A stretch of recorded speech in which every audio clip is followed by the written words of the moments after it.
Welcome to the Learning Pines YouTube. We hope this video helps. You start by locating saves and preventing further damage. On PC, navigate to the user save folder. On consoles, find the Save Data menu.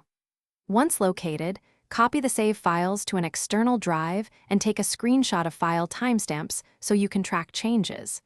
Make sure to disable or pause cloud synchronization immediately to stop corrupted files from propagating. This preserves a snapshot you can restore from and gives you a safe baseline for the repair steps that follow.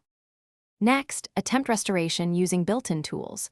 Consoles often have a Restore Previous Version option, and Windows File History or Shadow copies can recover older saves. If that fails, replace the corrupted save with your verified backup copy you made earlier.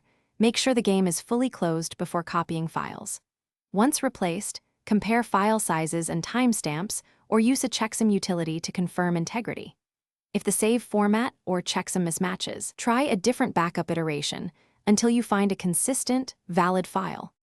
Finally, verify the repaired save by launching Elden Ring while offline so Cloud Sync won't overwrite it.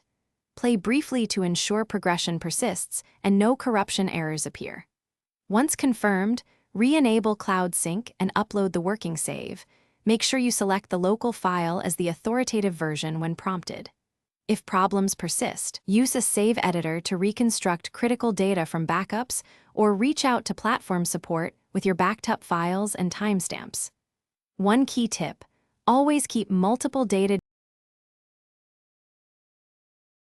Thanks for watching. Consider subscribing if we helped you.